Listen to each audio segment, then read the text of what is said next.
Ahora que estábamos rezando el rosario procesionalmente por la calle, mientras íbamos recitando los Ave María, yo me ponía a pensar, pasando por todas esas casas de nuestra comunidad, cuando la gente sale al balcón o cuando la gente nos ve por la calle caminando y rezando el rosario, ¿qué ve?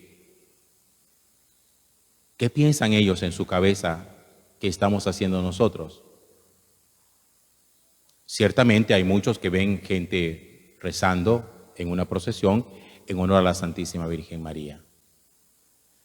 Pero seguramente, y lo sé porque así lo he escuchado, hay gente que cuando nos ve a nosotros caminando por la calle, ve un espectáculo, un circo. El apóstol San Pablo tiene una expresión que cuando yo la leí por primera vez a mí me llamó muchísimo la atención. Pablo dice que los cristianos somos un espectáculo para el mundo, que la gente cuando nos ve, muchas veces nos ve como objeto de entretenimiento. Saben ustedes, seguramente muchos, por historia, que en los primeros años del cristianismo, cuando los cristianos eran perseguidos, a muchos de ellos los metían en el circo romano y los ponían a pelear contra leones, para que los leones los devoraran, leones hambrientos. A muchos otros que no querían renegar de su fe, los cubrían de brea, los amarraban en un asta, en un palo alto, y les prendían fuego. De tal manera que las personas se convertían prácticamente en una antorcha humana durante varias horas, iluminando la ciudad en aquella época.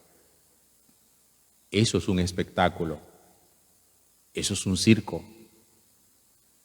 Cuando nosotros nos convertimos como en objetos de entretenimiento para los demás y podemos dar la sensación para los no creyentes o para los malos creyentes, valga la comparación, de que podemos ser payasos. Gente que sencillamente hace cosas raras, que tenemos comportamientos que pueden parecer ridículos. Y somos objeto de eso. Somos objeto de la burla, de la persecución, de la maledicencia, del odio de aquellos que no comparten nuestra fe o aquellos a quienes la fe les puede parecer despreciable. Ser un creyente que sea un testimonio vivo no es tan fácil. Ojalá lo pudiéramos nosotros lograr. Que cuando la gente nos vea, no vea en nosotros a cirqueros, sino a creyentes, coherentes, capaces de vivir nuestra fe con muchísimo amor, con mucha intensidad, manteniendo siempre vivos los principios fundamentales de nuestra fe cristiana. Ayer estaba escuchando de esta gente que sale a hacer entrevistas casuales por la calle, a preguntarle a los transeúntes, a los peatones, si eran creyentes. La pregunta era esa: ¿ustedes son creyentes? Y había una persona que decía: sí, yo soy creyente. Pero rezas, le preguntaba, y dice: no, yo nada de Biblia, nada de iglesia, nada de oración, pero yo creyente sí soy. Y yo me ponía a pensar, cuando esta persona dice de sí misma que es creyente, ¿de qué está hablando? Porque para creyentes todos nosotros creemos en algo. Todo ser humano, aunque no sea confesionalmente creyente, es creyente en algo. En alguna cosa uno tiene que creer, en alguna tontería. Uno tiene que creer en los extraterrestres, uno tiene que creer en la nueva era, uno tiene que creer en las energías, pero todos somos creyentes. Aquí el asunto es: ¿qué clase de creyentes somos nosotros y cuál es la fe que nosotros profesamos? Porque que salga alguien y diga públicamente: yo sí soy creyente, pero yo no creo en nada más, yo solamente creo en Dios y en más nada, ni Biblia, ni iglesia, ni oración, ni liturgia, ni nada de eso. Uno dice: ¿qué tipo de fe es esa? Al final ahí es cuando se corre más el riesgo y el peligro de ser objetos de burla, de ser incoherentes y de convertirnos en cirqueros, parecer payasos para los demás. Entreténgannos. Vamos a entretenernos. Y a veces la fe puede correrse el peligro de convertirlas nosotros en un entretenimiento, como cuando la gente dice, a mí me gusta tal celebración o a mí me gusta ir a tal culto porque allá uno baila, uno danza, uno grita, uno revolotea, o me gusta tal misa porque esa misa sí es bacana. Y va uno a ver en qué consiste la bacanería y uno se da cuenta que convirtieron la liturgia en un circo. Y mantener la línea de la adoración, mantener la línea del respeto a Dios, mantener la línea de ser capaces de descubrir en el Señor al Supremo, delante de quien nuestro corazón debe inclinarse reverencialmente, no solamente nuestra cabeza, porque a veces uno inclina la cabeza, pero no inclina el corazón.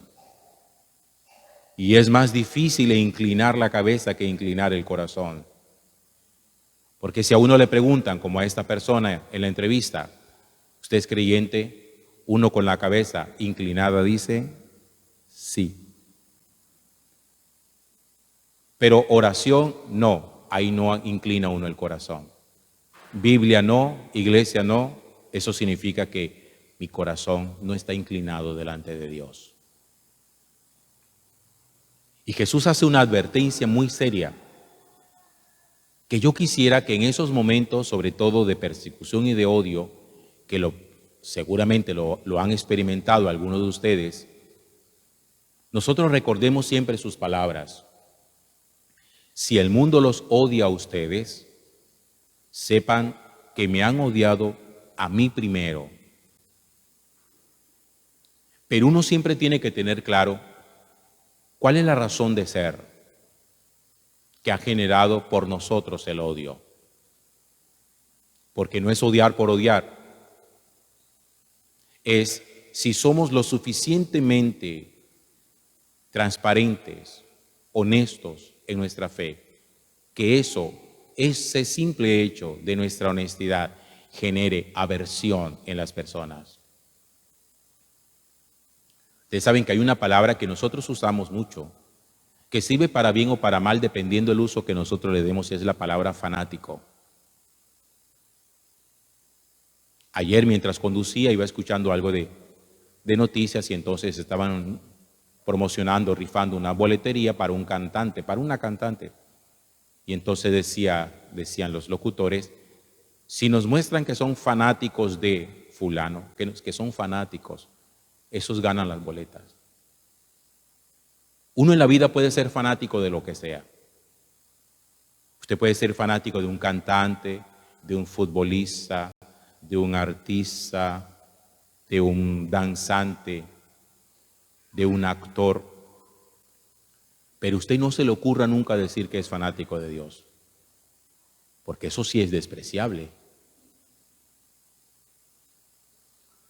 Usted diga que es fanático de Messi y todo el mundo lo va a aplaudir. O que es fanático de Ronaldo. O que es fanático de J Balvin. Pero usted no diga, yo soy fanático de Dios.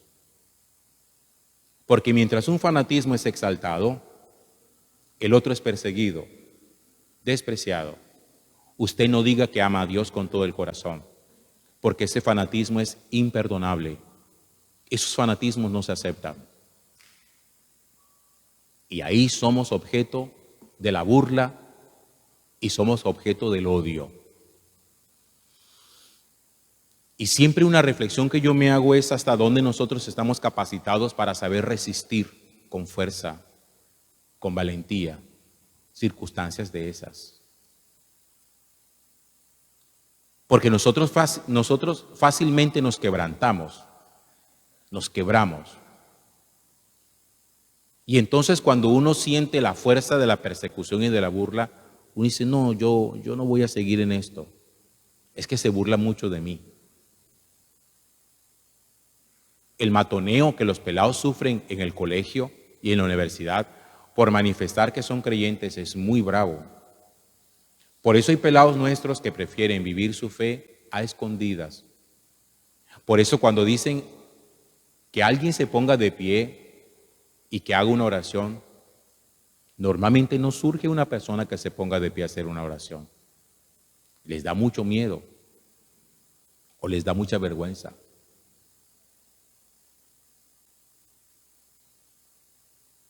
Y Jesús hace la advertencia.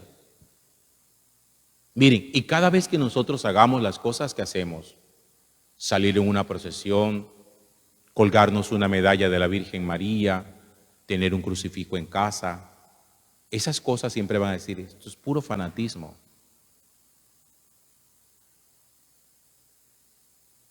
Pero si usted tiene una colección de algo, ustedes saben que hay gente que tiene colección de cosas. No, es que yo soy fanático de las botellitas de whisky, donde quiera que voy me gusta. Y hay gente que tiene como 1000 botellitas de esas chiquiticas. Otro dice, yo colecciono, yo soy fanático de los llaveros, o yo soy fanático de los sombreros, de las gorras. Yo soy fanático, y la gente le regala para que usted incremente los souvenirs, lo que tiene. Pero que usted diga que ama al Señor con todo el corazón, y dice, no, a mí esos fanatismos raros no me gustan. Y tenemos que aprender entre nosotros a protegernos, a custodiarnos, a blindarnos. Miren, habla mal de una comunidad, de una familia, donde sus miembros, por asuntos de fe, se tiran duro. Porque ya nosotros tenemos por fuera suficiente gente que nos odia, para también ir a odiarnos entre nosotros. Tenemos que ser fuerza para nuestros hermanos, para que cuando el otro esté a punto de echar para atrás, uno se mantenga firme. Una experiencia que a mí me impactó muchísimo antes de regresar a Colombia, cuando estuve estudiando por fuera, fue visitar la tumba de los mártires de Barbastro. Barbastro es una ciudad en España donde durante la época de la Guerra Civil fueron asesinados varios seminaristas. Allá estaban las tumbas de todos, los esqueletos de muchos de ellos, se veían los orificios de las balas y cartas que ellos habían escrito días antes a sus familias. Hay una película muy bonita, ojalá ustedes la pudieran ver, está en YouTube, sobre los mártires de Barbastro. Y a mí me llamó mucho la atención que en medio de la presión que le hacían a los pelados para que renegaran de su fe, que eso era lo que les iba a salvar, le decían, si ustedes reniegan de su fe, ustedes lo sacamos de esto y todos se salvan. Y había uno de ellos que estaba muy asustado, tenía, obvio, el miedo natural, y se puso a llorar y tenía como la tentación de salirse de la fila. Y hubo otro que con cariño lo cogió del brazo, lo sostuvo, lo miró, se le pusieron llorosos los ojos, y este que estaba a punto de salirse, agachó la cabeza y se quedó. Dicen que cuando el Papa Juan Pablo II visitó ese lugar y leía las cartas, que son muy conmovedoras, ahí están de su puño y letra, se puso a llorar. Es un lugar que a uno lo cuestiona y uno se pone a pensar cómo ha habido en esta vida gente berraca de sacar su fe adelante y de ser capaces de morir por el Señor antes que renegar su fe. Y yo me ponía a pensar, y nosotros somos hoy tan flojos, que todo nos lastima, todo nos duele. No me miró, no me saludó. El Padre está hoy bravo conmigo. Yo por allá no vuelvo. Vean, hermanos, dejémonos de tonterías. Que en esta vida, para ser creyente, hay que ser muy berraco y echado para adelante y no dejarse uno perturbar, que dijo, que no dijo, que me miró, que no me saludó. Dejémonos de esas tontadas. Y entre nosotros aprendamos a custodiarnos, a valorarnos, a orar los unos por los otros, a sostenernos con firmeza en la fe, a ayudar a nuestros hijos cuando se asusten o lleguen llorando porque se burlaron de su fe en el colegio, para que nuestros pelados también aprendan a levantarse siendo hombres y mujeres de mucho temple y de un amor profundo al Señor. Ya en esos días se estrenaron en México la película de San José Sánchez del Río, el niño mártir de 12 años que murió fusilado por su fe. Ojalá la tengamos pronto en Colombia y para que podamos ir a verla, para que veamos peladitos que nos enseñan a nosotros cómo amar al Señor y cómo en esta vida no hay que ser espiritualmente flojo, blandengue y quebradizo. Gloria al Padre, y al Hijo, y al Espíritu Santo.